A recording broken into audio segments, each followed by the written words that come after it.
Assalamualaikum warahmatullahi wabarakatuh.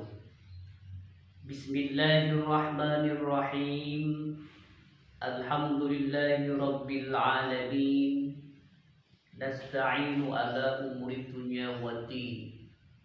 Wassalatu wassalamu ala ashrafil anbiya wal mursalin Sayyidina Muhammadin wa ala alihi wa sahbihi ajma'in.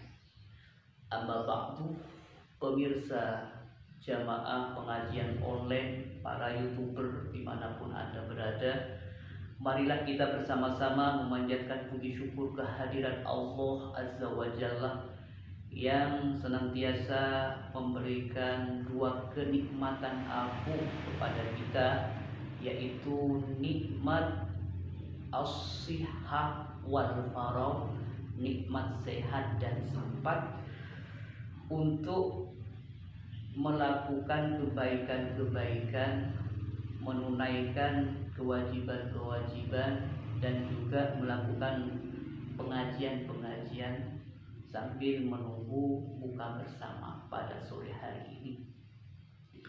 Salatullah wassalamuhu senantiasa tetap tercurahkan kepada junjungan kita Nabi besar Muhammad sallallahu alaihi wasallam. Pemirsa pengajian, harapan kita semua pengajian yang kita lakukan pada sore hari ini, harapannya mudah-mudahan mendapatkan respon positif, mendapatkan senyum bahagia dari bibir suci Rasulullah sallallahu alaihi wasallam.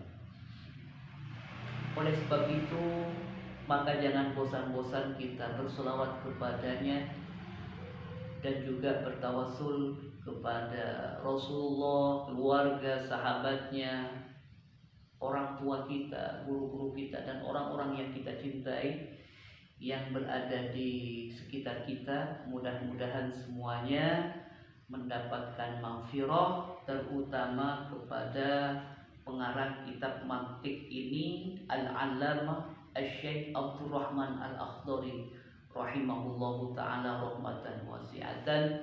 Ghafarallahu lahum. Al-Fatihah. A'udzu billahi minasyaitonir rajim. Bismillahirrahmanirrahim. Alhamdulillahi rabbil alamin arrahmanir rahim maliki yaumiddin. Iyyaka na'budu wa iyyaka nasta'in ihdinas siratal mustaqim siratal ladzina an'amta 'alaihim ghairil maghdubi 'alaihim waladdallin. Amin. Mari kita lanjutkan topik berikutnya, yaitu bagaimana kriteria membuat proposisi kontradiksi yang baik. Bismillahirrahmanirrahim. Kita baca back kitab mantiknya dulu. Bismillahirrahmanirrahim. Wa in takun mahsuratan bisuri fangqad bididdi surihal mazkuri. Wa in takun mujabatan kulliya naqiduha salibatun juz'iyya. Wa in takun salibatun kulliyya naqiduha mujabatun juz'iyya.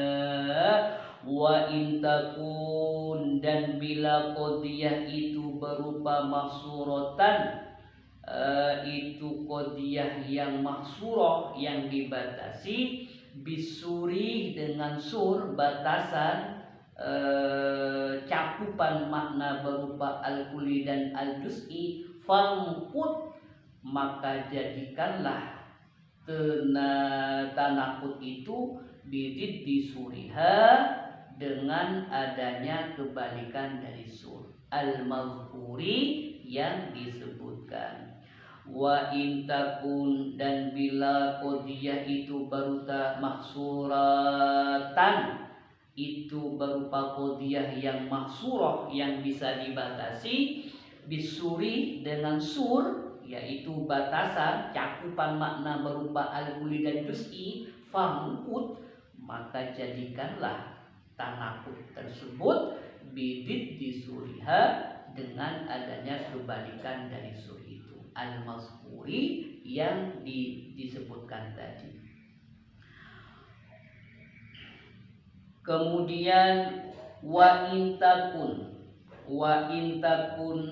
dan bila qadiyah itu berupa mujibatan kulliyah, itu berupa mujabah kulliyah, naqiduha, maka tanakutnya itu salibatun, adalah salibah juz'iyatun yang juz'iyah. Wa intakun dan apabila qadiyahnya itu berupa mujibatan, itu mujabah kulliyatan kulliyah, naqiduha, maka tanakutnya itu salibatun, itu adalah salibah juz'iyatun yang juz'iyah.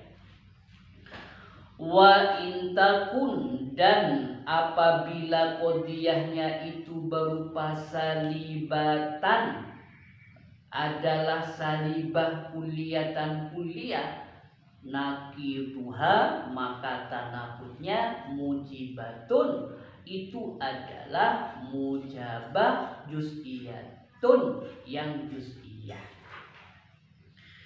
Jadi maksudnya di sini dalam bab kitab Al-Munawwarah ini, dan jika qadiyah tersebut, jika proposisi tersebut diringkas dengan menggunakan suatu batasan-batasan, maka buatlah perbedaan, yaitu tanakut tersebut dengan menggunakan kebalikan surnya yang mahsurah yang disebutkan. Akan tetapi jika qadiyahnya ditemukan berupa mahsurah mujibah kulliyah, maka nakidnya berupa qadiyah salibah kulliyah. Dan jika mahsurahnya salibah kulliyah, maka nakidnya berupa qadiyah mujibah juz'iyah. Nah, mari kita analisis satu persatu. Jika qadiyah musawarah, maka metode pembuatan nakidnya harus membuat atau mengubah surnya. Contoh sur qadiyah syartiyah muttasilah, yaitu sur kulli ijabi. Contohnya, setiap kali rakyat bersatu, pembangunan akan berhasil. Kapanpun rakyat berjuang, kesempatan selalu terbuka. Nah, ini contoh dari sur kulli ijabi. Terus contohnya yang sur kulli salibi, contohnya tidak sama sekali jika rakyat bersatu, pembangunan negara akan gagal.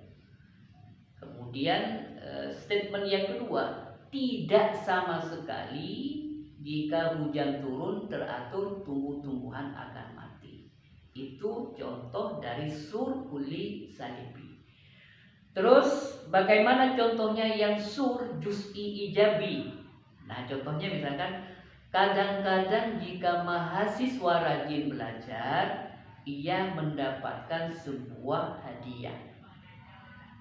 Itu statement pertama, proposisi pertama. Proposisi kedua, kadang-kadang jika seseorang atau seorang mahasiswa berenang, ia akan tenggelam.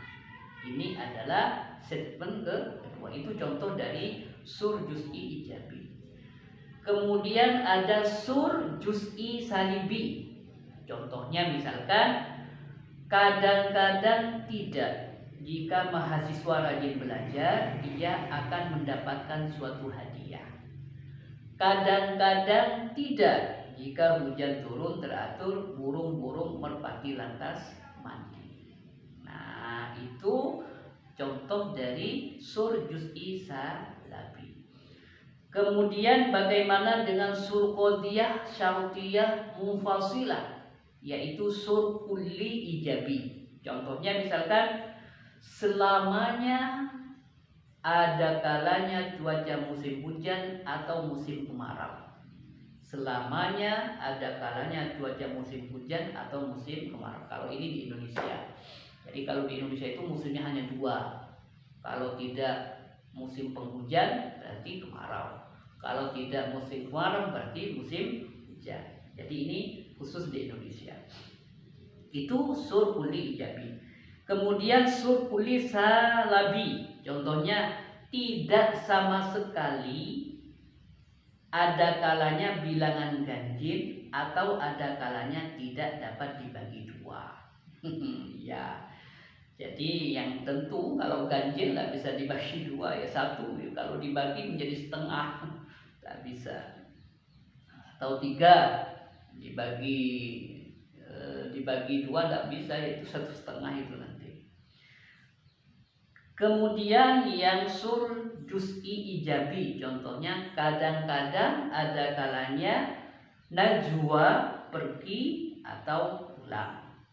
Contoh lagi, kadang-kadang ada kalanya Dewi mencintai dan memutus cintanya. Nah, itu adalah juz ijabi. Kemudian yang terakhir sur juz'i salabi. Contohnya, kadang-kadang tidak, ada kalanya bangsa Indonesia itu orang Madura atau ada kalanya orang Batak atau Aceh. Jadi kadang-kadang tidak, ya tidak mesti, karena Indonesia itu ada ratusan suku, tidak hanya Madura, tidak hanya Batak, tidak hanya Aceh, tidak, tetapi ada suku Sunda, ada suku Banjar, suku Papua dan lain sebagainya. Makanya pakai sur juz'i salabi, yaitu kadang-kadang tidak. Berarti tidak itu meniadakan, tidak menentukan, hanya 3 suku saja. Nah, itu yang pertama. Apabila qodiyahnya mujabah kuliah, maka metode pembuatan nakifnya harus seyogyanya dengan salibah juz'iyah. Contoh misalkan, itu proposisi pertama, statement pertama yang saya katakan, semua manusia itu hewan. Lalu dirubah menjadi statement saya yang kedua, tidaklah sebagian manusia itu hewan. Jadi statement saya mengatakan semua manusia itu hewan, lalu dirubah menjadi tidaklah sebagian manusia itu hewan. Kemudian apabila qodiyah salibah, maka metode pembuatan nakifnya harus dengan mujabah juz'iyah. Contoh proposisi pertama, misalkan tidaklah setiap manusia itu batu. Lalu saya rubah dengan statement kedua, sebagian manusia itu batu. Jadi tidaklah setiap berarti sebagian. Sama sih, maksudnya sama. Tidaklah setiap manusia itu batu, berarti tidak semua, berarti sebagian. Kemudian dirubah menjadi sebagian manusia itu batu. Lebih simpel statement yang kedua daripada statement pertama, tapi sama-sama benar, bisa ditangkap.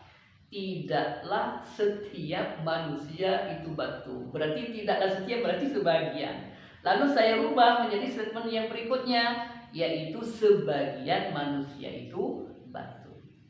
Nah, dengan metode pembuatan perlawanan tanakut dalam proposisi seperti itu, maka qodiyah yang diberi sur, batasan-batasan kuli dan juz'iyahnya, baik hamliyah ataupun syarutiyah, tidak bisa memadai dengan cara yang mujabah atau positif, disalibahkan, ditiadakan, dinegatifkan, tetapi harus dilengkapi dengan adanya ketentuan yang lain, seperti yang kuli menjadi juz'i dan yang mu'malah menjadi uli.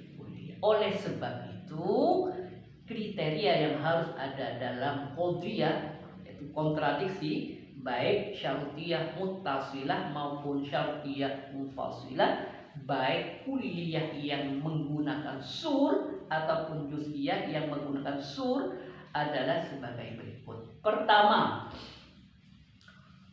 qadhiyah syartiyah muttasilah, kedua qadhiyah yang berlawanan harus sama dalam hal juz'iyahnya dan ittifaqiyahnya.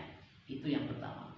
Syarat yang kedua, pada qadhiyah syartiyah munfasilah, kedua qadhiyah harus sama dalam hal inadiyah dan ittifaqiyahnya.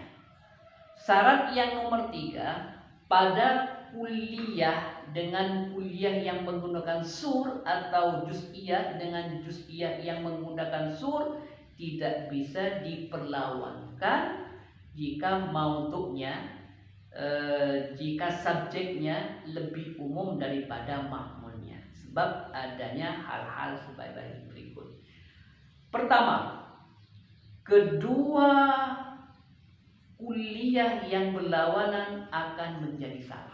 Kalau dipaksakan akan berantakan. Kedua, juz'iyah yang diberlawankan akan menjadi benar.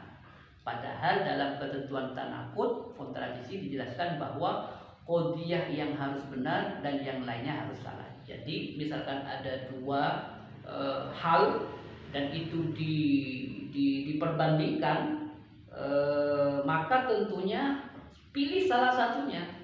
Berarti kalau pilih yang kanan benar, maka yang kiri salah. Tetapi jika Anda memilih yang kiri benar, maka yang kanan salah. Jadi salah satu perbandingan di antara dua hal proposisi ini, maka harus pilih mana yang benar, mana yang salah. Tidak boleh benar semua, atau sebaliknya tidak boleh salah semuanya. Jadi hukum kontradiksi di sini adalah harus tegas memilih antara salah satu dua hal, benar satu, salah yang satu. Contoh, qadhiyah mujabah dengan kulliyah salibah dengan sur. Statement saya yang pertama, statement 1 salah, yaitu setiap yang bulat adalah kelapa. Setiap yang bulat adalah kelapa. Berarti ini adalah statement saya yang salah.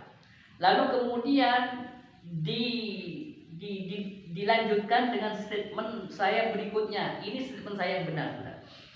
Tidak ada satupun dari kelapa itu yang bulat. Tidak ada satupun dari kelapa itu yang bulat. Berarti bulat semua. Jadi tidak ada yang segi 4, segitiga, tidak ada. Tuh. Nah, maksudnya apa ini?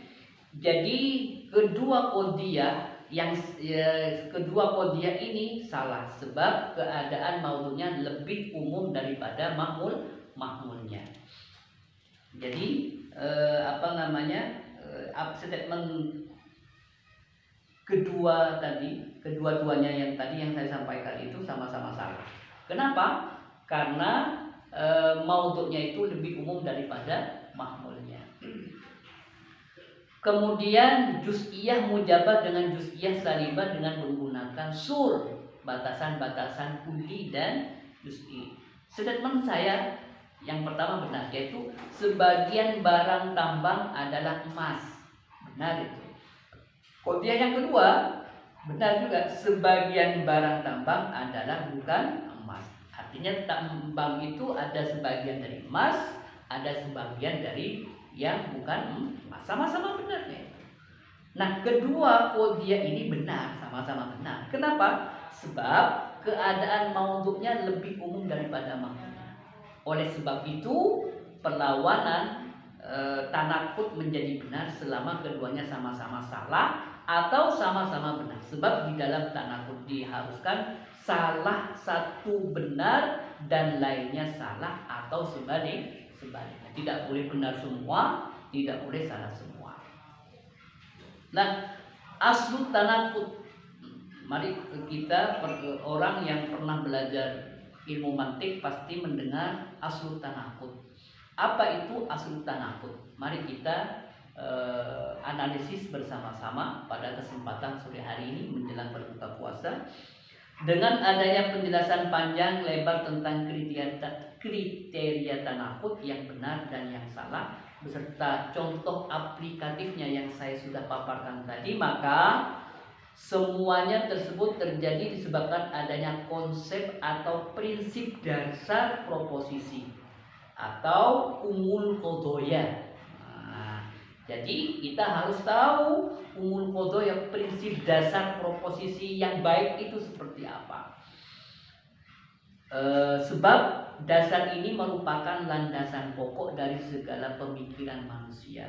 Jika prinsip dasar ini tidak berlaku, maka pemikiran manusia, keseluruhan pemikiran manusia akan hilang. Bahkan logika tidak berguna lagi. Karena itulah yang menjadi persoalan sekarang adalah satu yang menjadi renungan kita. Apa hakikat yang sebenarnya dari prinsip atau konsep aslu tanakut itu? Yang kedua, dapatkah manusia itu meragukan prinsip atau konsep dasar dari aslu tanakut tersebut? Nah, ini perlu dijawab. Untuk menjawab kedua persoalan dan pertanyaan yang cukup mendasar itu harus dijelaskan lebih dahulu adalah apa yang dimaksud dengan istilah nakid, kontras. Pada saat manusia mengatakan bahwa nakid, kontradiksi, kulliyah mujabah adalah juz'iyah salibah, dan nakid kulliyah salibah adalah juz'iyah mujibah. Semuanya itu merupakan wakil dari nakid, dan nakid itu sendiri mempunyai hukum. Oleh sebab itu, nakid dari segala sesuatu hakikatnya adalah tidak adanya sesuatu tersebut, dan sesuatu hal yang isinya menafikan peniadaan bagi yang lain merupakan nakid dari hal tersebut.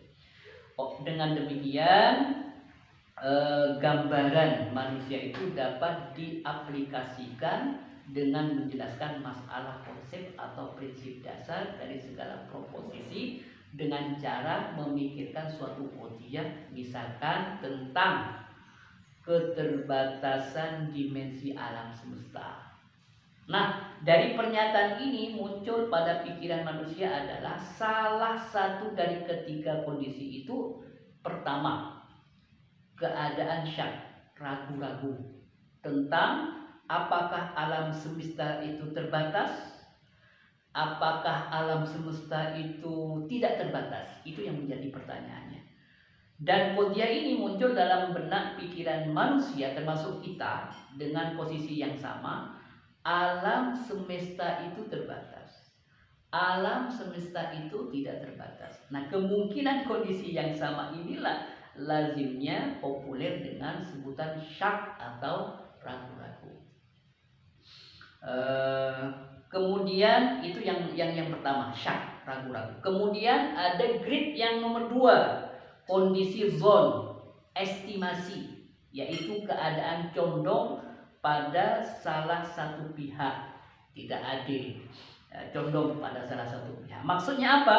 Pertama, adanya kecenderungan manusia pada keterbatasan itu lebih kuat atau sebaliknya.